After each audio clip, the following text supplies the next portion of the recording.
Hey Jonesy Babes and Anonymous Jonesy Babes. So we're going to talk about this phone call between Ernesto and Sonia that happened on March 26, 2024.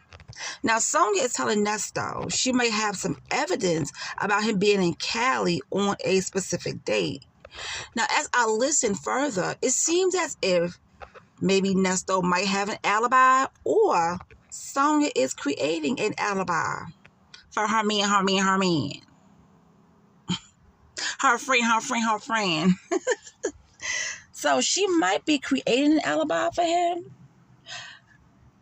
now because she was, telling him what she saw in the emails and everything. So now she has control over the email and the Instagram, huh? Child. So with all this evidence that she has now, okay, will she give this evidence to the lawyer to try to free him? Because I don't think whatever she has, I don't think it matters. I don't think it's going to help his case either way. I think he's done for. But I don't work in the court system, so I can't call it. But we just have to wait and see how everything plays out. Okay. So Nesto said that he made sure his kids, had nice clothes. They had the things that they wanted, nice homes, because he knows how it feels to not have.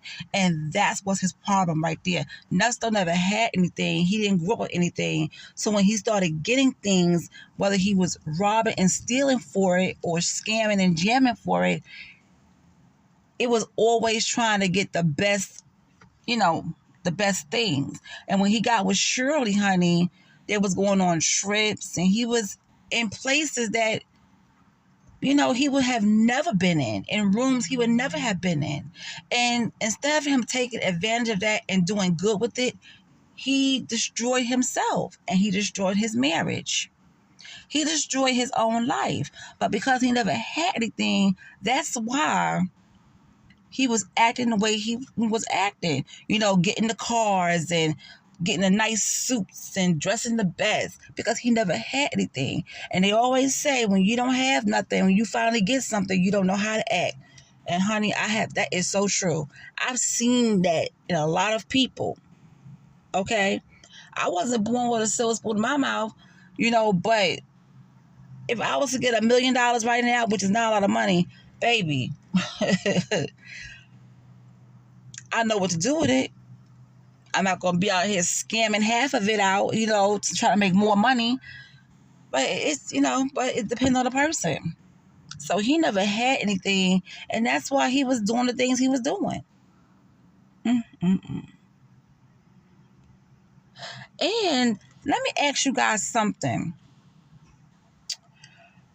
That other phone call from yesterday, he said somebody walked up on him and was talking to him about his CP charges or something like that.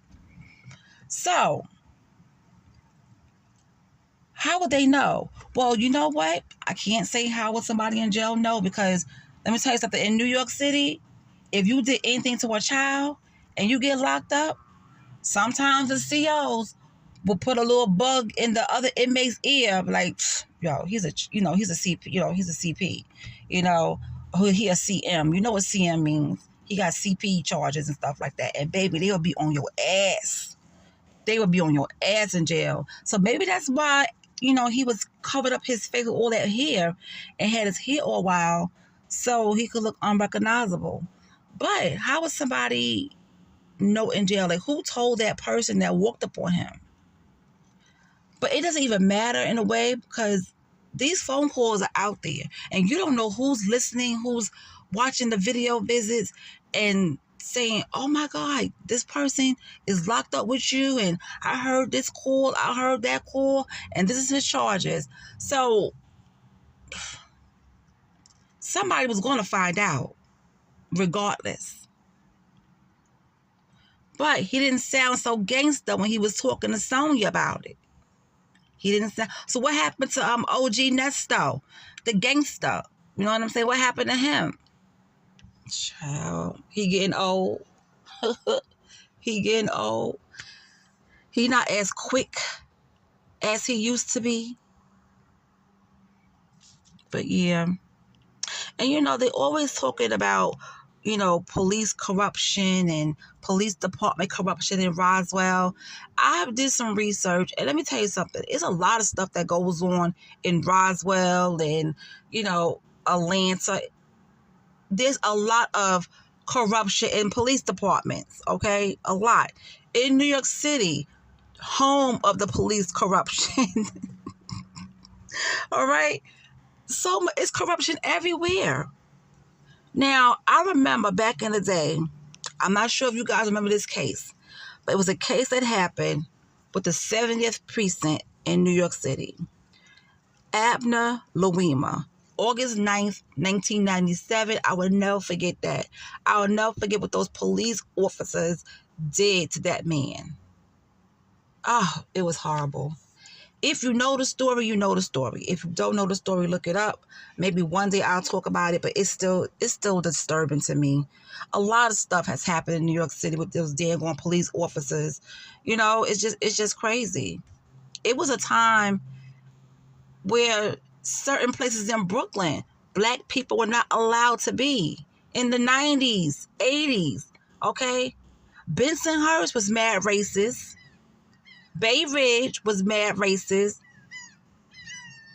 Sheepshead, listen, I wasn't going out there. Certain parts in Long Island, racist. Oh, yeah, honey. Oh, yeah. I remember when the skinheads used to run around and bother, the gay people in the village. Now, why are you in the village bothering them? They home. They're in their area. They're where they're supposed to be. Why are you in the village bothering them? It was a lot of stuff. A lot of stuff happened in New York City.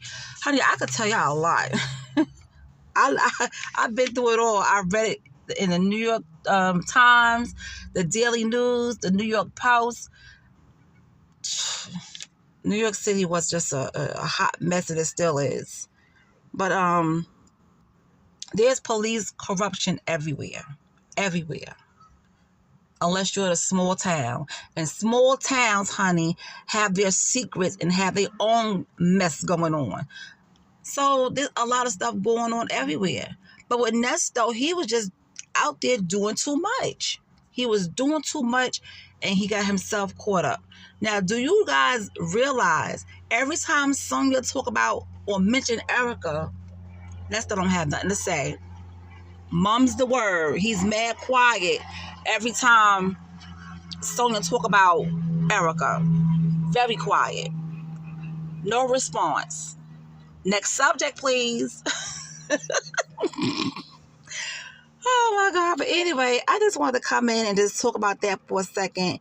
Let me know in the comment section, honey, what you think about all of this. You know how we have our little conversations, and I'll talk to you later.